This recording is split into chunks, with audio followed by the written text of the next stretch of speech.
Hello everyone, welcome back to the channel. तो आज के इस वीडियो में हम काव्यखंड के 10th चैप्टर अधिनायक जो कि रघुवीर सहाय के द्वारा रचा गया है, इस चैप्टर की कंप्लीट ऑब्जेक्टिव क्वेश्चंस, इसके कंप्लीट सब्जेक्टिव क्वेश्चंस और साथ ही साथ इस चैप्टर के सारांश को भी हम इस वीडियो में कवर करने वाले हैं।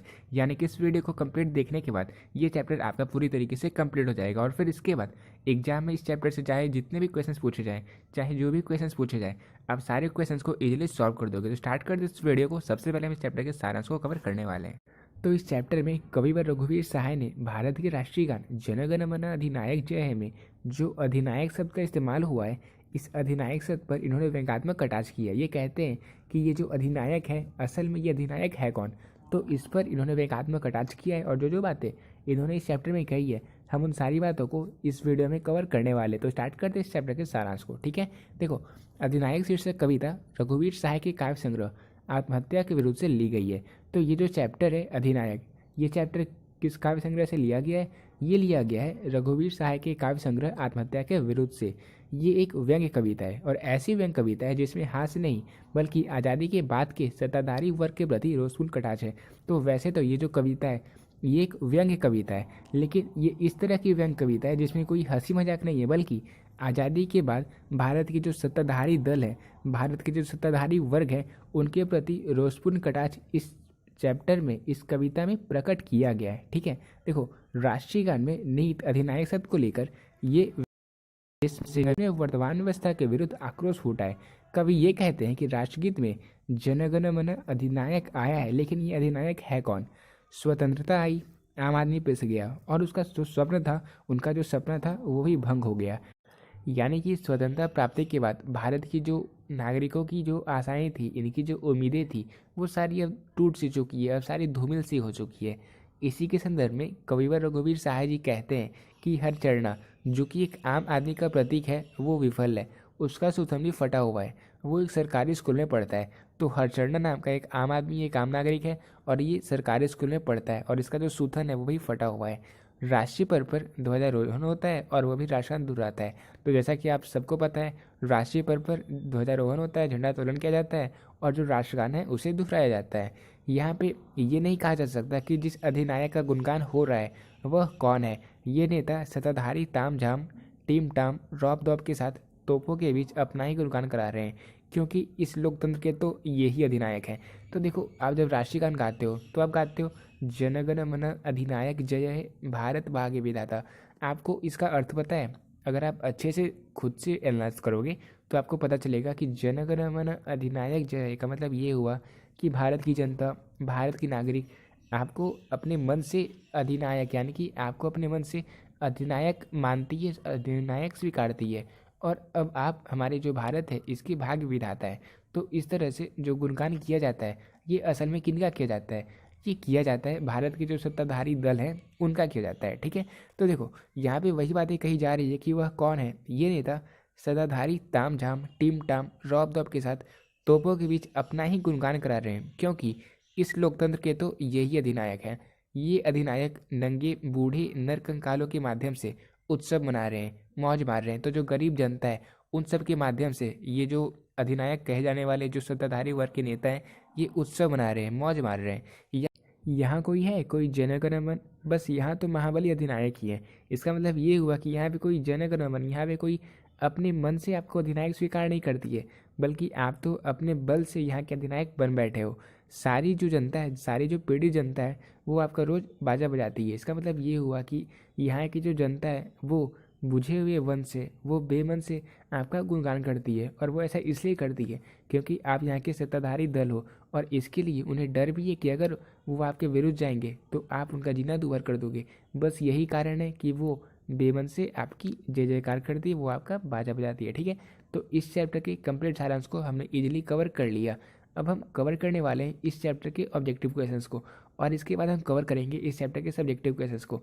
और सब्जेक्टिव जो क्वेश्चंस मैं आपको करवाऊंगा वो सारे आपके एग्जाम के लिए बहुत ज़्यादा इंपॉर्टेंट है, क्योंकि इस चैप्टर से सब्जेक्टिव क्वेश्चंस आपके एग्जाम में पूछे जाते हैं। जैसे जय जयकारण का क्या अर्थ है, अधिनायक कौन है, तो ये सारे जो क्वेश्चंस हैं, ये सारे क्वेश्चंस आपके कई क्वेश्चंस तो मॉडल पेपर में पूछे ही गए, साथ ही साथ 2021 के क्वेश्चन पेपर भी कई सारे क्वेश्चन आपसे पूछे गए इस चैप्टर से। और इसके अलावा आप जितने भी क्वेश्चन बैंक उठाकर देख लो, इस चैप्टर से आपको क्वेश्चंस मिल ही जाएंगे। तो जो भी सब्जेक्टिव क्वेश्चंस इस चैप्टर से बनते हैं हम उन सारे क्वेश्चंस को कवर भी करेंगे।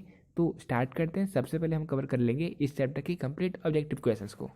तो स्टार्ट करते हैं इस चैप्टर की कंप्लीट ऑब्जेक्टिव क्वेश्चंस को। क्वेश्चन नंबर फर्स्ट है, अधिनायक शीर्षक कविता के कवि का नाम बताएं। तो अधिनायक, ये जो कविता है, ये कविता रघुवीर सहाय के काव्य संग्रह आत्महत्या के विरुद्ध से लिया गया था, यानी कि अधिनायक शीर्षक कविता के कवि का नाम रघुवीर सहाय जी है। तो क्वेश्चन नंबर फर्स्ट का आंसर हो जाएगा ऑप्शन नंबर ए। अब सेकेंड नंबर क्वेश्चन है, कविता अधिनायक में कवि ने अधिनायक किसको कहा है। तो इस चैप्टर के सारांश को जब मैंने कवर किया तो मैंने आपको बताया था कि इस कविता में कवि ने अधिनायक शब्द सत्ताधारी वर्ग के लिए उपयोग किया है, सत्ताधारी वर्ग के लिए इस्तेमाल किया है, यानी कि सेकेंड नंबर क्वेश्चन का आंसर हो जाएगा ऑप्शन नंबर सी। अब क्वेश्चन नंबर थर्ड है, अधिनायक शीर्षक कविता किस तरह की कविता है। तो ये भी मैंने आपको सारांश में कवर करवा दिया था कि ये जो कविता है ये एक व्यंग्य प्रधान कविता है, यानी कि थर्ड नंबर क्वेश्चन का आंसर हो जाएगा ऑप्शन नंबर बी। अब क्वेश्चन नंबर 4 है, अधिनायक शीर्षक कविता किस पर व्यंग्य है। तो ये भारत की समकालीन राजनीति पर एक व्यंग्य है, यानी कि 4 नंबर क्वेश्चन का आंसर हो जाएगा ऑप्शन नंबर ए। अब क्वेश्चन नंबर 5 है, रघुवीर सहाय का जन्म कब हुआ था। तो रघुवीर सहाय का जन्म हुआ था 1929 में, यानी कि 5 नंबर क्वेश्चन का आंसर हो जाएगा ऑप्शन नंबर ए। और देखो मैंने आपको बताया था कि भगत सिंह को फांसी कब दी गई थी। ये मैंने आपको गद्यखंड के चैप्टर में पढ़ाया था, जब मैंने आपको एक पत्र और एक लेख के चैप्टर को कंप्लीट करवाया था। तो आप लोग नीचे कमेंट सेक्शन में बस ये कमेंट करना कि भगत सिंह को फांसी कब दी गई थी, ठीक है। तो रघुवीर सहाय का जन्म हुआ था 1929 में। अब क्वेश्चन नंबर 6 है, रघुवीर सहाय का जन्म स्थान कहाँ था। तो इनका जन्म हुआ था लखनऊ में, यानी कि यूपी में। तो 6 नंबर क्वेश्चन का आंसर हो जाएगा कि इनका जन्म स्थान लखनऊ है। फिर अब क्वेश्चन नंबर 7 है, रघुवीर सहाय ने किस विषय से एमए किया था। तो रघुवीर सहाय ने इंग्लिश से, यानी कि अंग्रेजी से एमए किया था, ठीक है। तो 7 नंबर क्वेश्चन का आंसर हो जाएगा ऑप्शन नंबर बी। वही अब 8 नंबर क्वेश्चन है, पूर्व पश्चिम से आते हैं नंगे बूचे नर कंकाल, सिंहासन पर बैठा उनके तमगे कौन लगाता है। ये पंक्ति किनके द्वारा लिखी गई है। तो ये पंक्ति इस चैप्टर अधिनायक से लिया गया है, और ये जो पंक्ति है ये लिखी गई है रघुवीर सहाय जी के द्वारा। जो मैंने आपको बताया था ना, सबसे लास्ट में, सारांश के सबसे लास्ट में मैंने आपको बताया था कि ये जो नंगे नर कंकाल जो है वो सारे सिंहासन पर बैठे उनके तग में कौन लगाता है। तो ये जो लाइन है ये लाइन लिया गया है किस चैप्टर से, ये लिया गया अधिनायक के चैप्टर से। और इस पंक्ति को किसने लिखा था, इस पंक्ति को लिखा गया था रघुवीर सहाय के द्वारा, यानी कि 8 नंबर क्वेश्चन का आंसर हो गया ऑप्शन नंबर सी।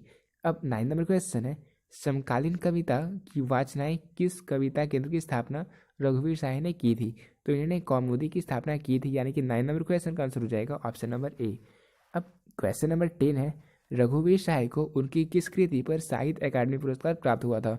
तो रघुवीर सहाय की कृति लोग भूल गए पर इनको साहित्य अकादमी पुरस्कार मिला था, यानी कि 10 नंबर क्वेश्चन का आंसर हो जाएगा ऑप्शन नंबर ए। अब 11 नंबर क्वेश्चन है, अधिनायक शीर्षक कविता किस पुस्तक से ली गई है। तो बहुत ही ज़्यादा इजी क्वेश्चन है ये। मैंने आपको सारांश के सबसे फर्स्ट लाइन में ही, सबसे पहली पंक्ति में ही मैंने आपको बताया था कि ये जो चैप्टर है, अधिनायक जो चैप्टर है, ये रघुवीर सहाय के काव्य संग्रह आत्महत्या के विरुद्ध से ली गई है। तो 11 नंबर क्वेश्चन का आंसर क्या हो जाएगा, इसका आंसर हो जाएगा ऑप्शन नंबर ए, ठीक है।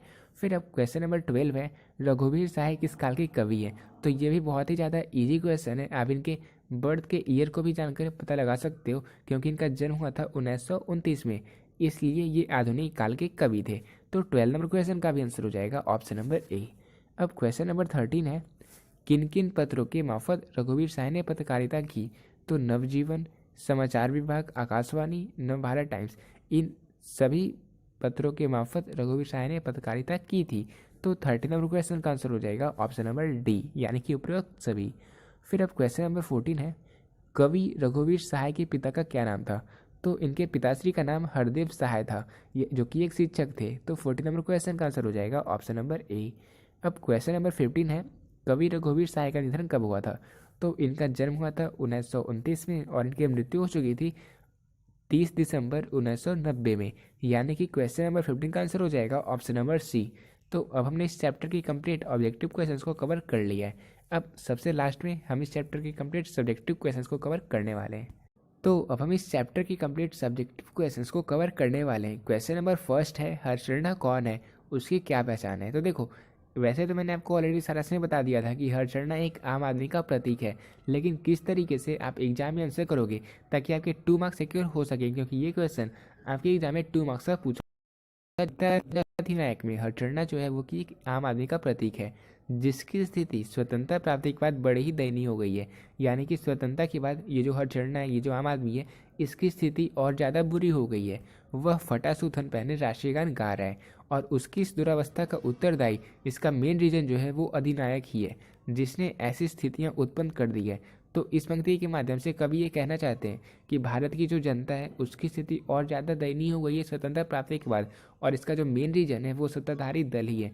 उन्होंने ऐसी स्थिति उत्पन्न ही कर दी है जिसके कारण भारत का जो नागरिक है, जो हर चढ़ना है, इसकी स्थिति स्वतंत्रता प्राप्ति के बाद और ज़्यादा दयनीय हो गई है। आज हर चढ़ना जैसा आम आदमी फटे हाल है, उसकी क्या स्थिति हो सकती है, ये बस एक अनुमान का ही विषय है। ठीक है, तो इस तरीके से कवि ने यहाँ पे इस बात पर मेन फोकस किया है कि आज का जो अधिनायक, जो कहे जाने वाले सत्ताधारी दल हैं, इन्होंने भारत की सिस्टम को, इनकी जो स्थिति है उसे पूरी तरीके से चौपट कर दिया है, और भारत की जनता की जो उम्मीदें थी स्वतंत्रता प्राप्ति के बाद, वो पूरी तरीके से धूमिल हो चुकी है। अब सेकेंड नंबर क्वेश्चन है, अधिनायक कौन है, उसकी क्या पहचान है। तो अधिनायक कौन है ये भी मैंने आपको सारा से बता ही दिया था, और एग्जाम में आप इसे किस तरीके से आंसर करोगे। देखो, यह अधिनायक सत्ताधारी वर्ग को माना जा गया है। उसकी पहचान ही बताई गई है। वह मखमल पहनता है, पगड़ी छत्र धारण करता है, उसके सिर पर चवर डुलाया जाता है, वह तोप छुड़वाकर अपनी जय जयकार कराता है।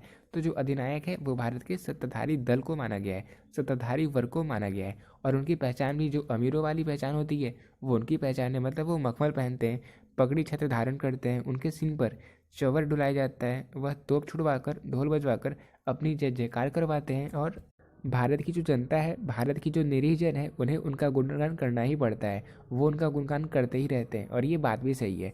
उसके कारण ही आज जनता की ये हालत हो गई है। लेकिन ये जो अधिनायक बन बैठे, जो भारत के सत्ताधारी वर्ग के नेता हैं, उनके कारण ही जनताओं की हालत बुरी हो चुकी है, दयनीय हो चुकी है। लेकिन फिर भी भारत की जो जनता है वो उनका सम्मान ही करेगी, वो उनका सम्मान करेगी ही करेगी। और ऐसा क्यों? क्योंकि वो उनकी व्यवस्था बन चुकी है, क्योंकि वो उनकी मजबूरी है। अब इनकी मजबूरी का क्या क्या प्रमुख कारण है, ये भी हम आगे आने वाले क्वेश्चन में भी कवर करेंगे। ठीक है, तो आप पेशेंस के साथ वीडियो को कंप्लीट देखना। वीडियो के अंत तक आप जब बने रहोगे तो आपके सारे डाउट क्लियर हो जाएंगे, और साथ ही साथ इस चैप्टर से जितने भी क्वेश्चंस बन सकते हैं, जितने क्वेश्चंस पूछे गए, सारे क्वेश्चंस आप प्रीवियस ईयर क्वेश्चंस को उठाकर देख लेना, आपके सारे क्वेश्चन सॉल्व हो जाएंगे। लेकिन आप पेशेंस के साथ अच्छे से फुल कंसंट्रेशन के साथ वीडियो को कंप्लीट देखना है। ठीक है, तो सेकेंड नंबर क्वेश्चंस को भी हमने कवर कर लिया। अब क्वेश्चन नंबर थर्ड है, जय जय कराना का क्या अर्थ है। तो इसका सिंपली ये अर्थ होता है कि आम जनता से, यानी कि जो पब्लिक है, यानी कि जो इंडियन सिटीजन है, उनसे जबरन अपनी जय जय कराना, जो कि नेतागण करवाते हैं। ठीक है, तो इसे हम लोग क्लियरली किस तरीके से आंसर करेंगे एग्जाम में, उससे हम देखने वाले हैं। देखो, चाहे आप हो चाहे तो मैं हूँ, प्रत्येक व्यक्ति यही चाहता है कि उसका गुणगान हो, उसका जय जयकार हो। व्यक्ति अपनी प्रतिष्ठा चाहता है, प्रशंसा चाहता है, अपना मान सम्मान चाहता है, और उसकी सबसे बड़ी लालसा यही होती है कि उसकी जय जयकार हो। तो जो आम जनता होते हैं, चाहे जो नेतागण होते हैं, उन सभी का यही इच्छा होता है कि उनकी जय जयकार किया जाए। लेकिन कुछ नेताओं के इतने अच्छे कर्म नहीं होते, कुछ नेताओं के इतने उत्कृष्ट कर्म नहीं होते, उतने उत्कृष्ट कार्य नहीं होते कि जो आम जनता है वो अपने मन से उन नेताओं की बड़ाई करे, उन नेताओं का गुणगान करे। लेकिन जब ऐसा नहीं हो पाता तो वो जो नेतागण होते हैं वो अपने बल का प्रयोग करके उन्हें प्रेरित करते हैं, यानी कि आम जनता को नेतागण प्रेरित करते हैं और उन्हें विवश कर देते हैं कि वो उनका जय जयकार करे, वो उनका गुणगान करे। किनका गुणगान करे? नेताओं का गुणगान करे। तो जब ऐसा होता है तो उसे ही हम कहते हैं जय जय कराना। ठीक है, यानी कि जबरन आम जनता से अपनी जय जयकार करवाना को ही हम कहते हैं जय जय कराना। तो क्वेश्चन नंबर थर्ड आपको क्लियरली समझ में आ चुका होगा कि जय जय कराना का क्या अर्थ होता है। अब हम देखने वाले हैं क्वेश्चन नंबर 4। अब 4 नंबर क्वेश्चन है, डरा हुआ मन बेमन जिसका बाजा रोज बजाता है, यहाँ बेमन का क्या अर्थ है। तो देखो, यहाँ बेमन का क्या अर्थ है ये तो हम इस क्वेश्चन में देखने ही वाले हैं। इसके साथ ही साथ मैं आपको इस लाइन को भी क्लियरली एक्सप्लेन कर दूँ, ताकि एग्जाम में अगर इससे भी क्वेश्चन पूछे जाए तो आप अच्छे से क्लियरली आंसर कर पाओ। देखो, डरा हुआ मन बेमन जिसका बाजा रोज बजाता है, इसका मतलब ये हुआ कि जो भारत की जनता है, जो भारत के आम नागरिक हैं, जो भारत के लोग हैं, ये सभी जो है वो डरे हुए हैं, ये सभी विवश हैं, और ये बेमन होकर जो भारत के सत्ताधारी वर्ग के नेता हैं उन सभी का बाजा रोज बजाती है। अब बाजा बजाती है, इसका मतलब आप ये मत से इसमें मत चल जाना कि वो उनका बैंड बजाती है। इसका मतलब ये हुआ कि वो उनका गुणगान करती है। ठीक है, यानी कि जो भारत की जनता है वो बेमन होकर सत्ताधारी वर्ग के नेताओं का गुणगान करती है। इस लाइन का क्लियर मतलब ये हो गया। अब हम इस क्वेश्चंस को अच्छे से कवर करने वाले हैं। देखो यहाँ पे बेमन का क्या अर्थ है। तो सत्ताधारी अधिनायक यही चाहता है कि सारी जनता उनका गुणगान करे, उसके गीत गाए, लेकिन ये संभव नहीं, क्योंकि मन उसी के गीत गाता है, क्योंकि जो हमारा हृदय होता है, जो हमारा मन होता है, वो उसी के गीत गाता है जो प्रिय होता है या महान होता है, जिनके कार्य उत्कृष्ट होते हैं, ठीक है, जो अच्छे कर्म करते हैं। लेकिन आज की स्थितियों से सत्ताधारी वर्ग के गीत जनता को गाने ही पड़ते हैं। लेकिन आज की जिस तरह की स्थितियाँ हो चुकी है, इस कारण से जो आम जनता है उन्हें सत्ताधारी वर्ग के गीत गाने ही पड़ते हैं। हम कायर हैं, हम निर्बोध हैं। हम जो आम जनता के बारे में यहाँ पे कहा जा रहा है कि वे कायर हैं, वे निर्बोध हैं, लेकिन ये गीत जो है ये हमसे मन से नहीं गाए जा सकते हैं, बल्कि बेमन से ही सही, लेकिन हम बेमन से इन गीत को गा रहे हैं, हम बेमन से ही उनका गुणगान किए जा रहे हैं, क्योंकि ये गीत दबाव अथवा भय के कारण ही गाए जाते हैं। अब क्या क्या भय हो सकते हैं? भय ये हो सकता है, व्यवस्था ये हो सकती है कि हमें इस बात का डर है कि वो सत्ताधारी वर्ग के नेता हैं, अगर हम उनके खिलाफ जाएंगे तो वो हमें कुचल भी सकते हैं, क्योंकि वो उनमें कोई अंकुश नहीं लगा हुआ है, वो जो डिसीजन चाहे वो ले सकते हैं। तो ये सारे बहुत सारे भय है जो हम अगले क्वेश्चन में ही देखने वाले, जिनके कारण जो हमारी जनता है वो डरी हुई है, और वो डर कर ही बेमन से उनके गीत गाए जा रही है, ठीक है। अतः डरा हुआ बेमन ही सही उसकी प्रशंसा करता है। तो हम डरे हुए ही सही, लेकिन हम जो भारत के जो सत्ताधारी वर्ग के नेता हैं उनकी प्रशंसा करते हैं, ठीक है। तो यहाँ बेमन का क्या अर्थ है इसे हमने क्लियरली देख लिया, और इसके साथ ही साथ हमने इस लाइन को भी आपको अच्छे से एक्सप्लेन। अब 5 नंबर क्वेश्चन है, हर्षचरणा अधिनायक के गुण क्यों गाता है, उसके डर के क्या कारण है। तो देखो इस चैप्टर में मैंने आपको बताया था कि जो हर्षचरणा है वो आम आदमी का प्रतीक है, और जो अधिनायक है, अधिनायक हमने किन्हें कहा है? हमने कहा है सत्ताधारी वर्ग के नेताओं को। तो जो आम जनता है वो नेताओं के गुण क्यों गाता है, उसके डर के क्या कारण है, यानी कि उनकी क्या क्या प्रमुख विशेषता है, अब हम इसे यहाँ पे कवर करने वाले हैं, ठीक है। तो देखो सत्ता शक्ति संपन्न होती है, यानी कि जो सत्ताधारी वर्ग के नेता होते हैं वो सर्वशक्ति संपन्न होते हैं। उनके पास शोषण, उत्पीड़न, अन्याय का विलक्षण हथियार होता है, जिसका प्रयोग वो जब चाहे तब कर सकते हैं। वो कहीं भी कभी भी इसका प्रयोग कर सकते हैं। उनकी रोक किसी के पास भी नहीं है। और दूसरा रूप भी है उनकी असीमित शक्तियाँ। इसका मतलब ये हुआ कि जब सर्वशक्तिशाली, जब सत्ताधारी वर्ग के जो नेता हैं अगर उनकी किसी पर कृपा रही तो उसे वो बहुत ऊपर तक लेके भी जा सकते हैं, और अगर वो किसी पार्टिकुलर इंसान से कुपित हो गए तो उससे वो बहुत नीचे तक गिरा भी सकते हैं, उन्हें बिगाड़ भी सकते हैं। तो एक और भय भी है और दूसरी ओर लालच भी है। लालच का मतलब ये हुआ कि कुछ जनता लोग ऐसे होते हैं जो नेताओं की खुशामद करते हैं ताकि उन्हें उनसे कुछ प्राप्त हो सके। यही स्थिति व्यक्ति को ये प्रेरणा देता है कि वो अधिनायक के गुणगान करे। तो ये सारी ऐसी स्थितियाँ रहती है, ये सारी ऐसी व्यवस्था रहती है जो आम नागरिक को, जो आम जनता को प्रेरित करती है अधिनायक के गुणगान करने को। उसके डर का कारण भी स्पष्ट है कि सारी सत्ता पक्ष अगर कुपित हो गई तो वो उसका सर्वनाश कर देगी, तो वो उस जनता का सर्वनाश कर देगी। यही कारण है कि जो जनता होती है वो उनका गुणगान करती है। ये निश्चित है आज ये सब हो भी रहा है, अतः डरना भी स्वाभाविक है। तो कवि ने यहाँ पे कहा है कि आज जो है वो ये सारी घटनाएं हो भी रही है, अतः इनका डर। अब क्वेश्चन नंबर 6 है, बाजा बजाने का क्या अर्थ है। तो देखो ये तो मैंने आपको अच्छे से बता ही दिया था क्वेश्चन नंबर 4 में ही कि जो आम नागरिक है, जो आम जनता है, वो बेमन से ही सही, लेकिन जो अधिनायक है यानी कि जो सत्ताधारी वर्ग के नेता है उनका गुणगान करती है।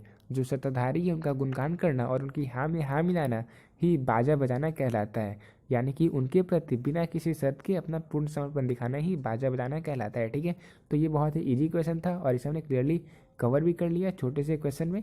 तो अब हम देखने वाले हैं क्वेश्चन नंबर 7 को। क्वेश्चन नंबर 7 है, कौन कौन है वह जनगण मन अधिनायक वह महाबली। कवि यहाँ किसकी पहचान कराना चाहता है। तो देखो यहाँ पे कवि ये कहा है, इन्होंने कटाक्ष किया है, और कैसा कटाक्ष किया है, इन्होंने व्यंग्यात्मक कटाक्ष किया। ये कहते हैं कौन कौन है वह जनगण मन अधिनायक वह महाबली। यहाँ कौन कौन व्यंग्यात्मक प्रयोग है, अर्थात यहाँ पे जो कौन कौन शब्द का इस्तेमाल किया गया है ये एक व्यंग्यात्मक प्रयोग है, और इसका असल में अर्थ कि यहाँ पे कौन नहीं है। आज की व्यवस्था सत्ता पक्ष इतना भ्रष्ट हो चुका है कि यहाँ पे ढूंढने से भी एक भी पूरा आदमी नहीं मिल सकता। जो है सब महाबली हैं, किसी पर कोई अंकुश नहीं है, सब व्यवस्था भंग कर चुके हैं। और यहाँ पर ऐसा एक भी व्यक्ति नहीं है जो समूचा है, यहाँ पे समूचा व्यक्ति कोई मिल नहीं सकता। अर्थात यहाँ कौन नहीं है, महाबली आज का जनगण मन अधिनायक है, ठीक है। तो इस क्वेश्चन को हमने क्लियरली देख लिया, अच्छे से इसके मीनिंग को अंडरस्टैंड कर लिया। अब हम देखने वाले हैं इस चैप्टर के लास्ट सब्जेक्टिव क्वेश्चंस को। और ये जो क्वेश्चन है ये क्वेश्चन है व्याख्या करने का, यानी कि ये क्वेश्चन आपके एग्जाम में 4 मार्क्स का पूछा जाता है। और ये क्वेश्चन जो है इसका फॉर्मेट मैंने आपको ऑलरेडी बता दिया है कि सबसे पहले आप ये बताओगे कि ये जो लाइन है ये लाइन किस चैप्टर से लिया गया है, फिर आप ये बताओगे कि इस चैप्टर के रचयिता कौन है, फिर आप ये बताओगे कि ये जो लाइन है इसके माध्यम से कवि क्या कहना चाहते हैं। ठीक है, तो देखो ये लाइन है कि पूरब पश्चिम से आते हैं नंगे बूचे नर कंकाल, सिंहासन पर बैठा उनके तंग में कौन लगाता है। तो सबसे पहले आप ये बताओगे कि ये जो लाइन है ये किस चैप्टर से लिया गया है और इसके रचयिता कौन है। तो देखो प्रस्तुत पंक्तियाँ रघुवीर सहाय की कविता अधिनायक से लिया गया है। और फिर आप ये बताओगे कि इस लाइन का क्या अर्थ हुआ। इस लाइन का ये अर्थ हुआ कि कवि जो है वो लोकतांत्रिक व्यवस्था पर चोट करते हुए ये कहते हैं कि यहाँ चारों ओर भूखों की चित्कार सुनाई पड़ रही है, वे नंगे हैं, वस्त्रहीन है, यानी कि उनके पास कपड़े नहीं है पहनने के लिए। तो दूसरी ओर वे अधिनायक है, तो एक और तो आम जनता है जो चारों ओर भूखों की चित्कार सुनाई पड़ रही है, जो नंगे हैं, जो वस्त्रहीन है। तो दूसरी ओर वो अधिनायक है, दूसरी ओर वो सत्ताधारी वर्ग के नेतागण हैं जो सत्ता पर कुंडली मारे पसरे हुए हैं और उनका रस पीकर मोटे तोंदों वाले होते जा रहे हैं। तो जो आम जनता के रस को पीकर यानी कि उनके खून को चूस कर मोटो तोंदे वाले होते जा रहे हैं। इतना वैभव उनमें समाया हुआ है कि वो घर में नहीं समा पा रहा है, यानी कि वो इतने पैसे वाले, यानी कि उन्होंने इतनी कमाई कर चुकी है, इतनी करप्शन से उन्होंने इतनी भ्रष्टाचार को बढ़ावा दे दिया है कि वो उनके घर में नहीं समा पा रहा है। लेकिन फिर भी वे शोषक हैं, लेकिन फिर भी वो अभी वो शोषण कर रहे हैं और पता नहीं कितना चूसेंगे और पता नहीं कितना वो आम जनता के खून को चूसने वाले हैं। वह जो सिंहासन पर बैठा है वही गरीब जनता को तमगे बांट रहा है। ठीक है, तो अब हमने इस चैप्टर के कंप्लीट क्वेश्चंस को कवर कर लिया। इस चैप्टर के हमने सारांश को कवर कर लिया, इसके ऑब्जेक्टिव क्वेश्चंस को कवर कर लिया और साथ ही साथ इसके सब्जेक्टिव क्वेश्चन में हमने 2 मार्क्स के क्वेश्चंस और साथ ही साथ 4 मार्क्स के क्वेश्चंस को भी कवर कर लिया। तो अब हमारा ये चैप्टर पूरी तरीके से कंप्लीट हो गया। तो मिलते हैं अब अपनी नेक्स्ट वीडियो में एक नए चैप्टर के साथ। इसके अलावा आप ये नीचे कमेंट बॉक्स में कमेंट जरूर करना कि आपको अकाउंटेंसी या बिजनेस स्टडी के या इंटरप्रेन्योरशिप के चैप्टर वाइज रिवीजन नोट्स चाहिए, या फिर मैं तो सोच रहा हूँ कि इंटरप्रेन्योरशिप के मैं 10 वीडियोज़ लेकर आऊँ और वहाँ पे मैं इसके आपको प्रैक्टिस करवा दूँ। मतलब जो जो इंपॉर्टेंट क्वेश्चन है ऑब्जेक्टिव, शॉर्ट और लॉन्ग, ये जो तीनों क्वेश्चन है इन तीनों क्वेश्चंस को हम एक वीडियो में कवर करेंगे। और इस तरह से मैं एंटरप्रेन्योरशिप के टोटल 10 वीडियोज़ को अपलोड करूँगा। तो मैं कोशिश करूँगा, लेकिन आप लोग कमेंट करना अगर मुझे लगेगा कि अच्छे बच्चे यहाँ पे आए हुए तो मैं कोशिश करूँगा उन वीडियोज़ को अपलोड करने का। ठीक है, तो मिलते हैं अभी नेक्स्ट वीडियो में, तब तक के लिए पिस्ता।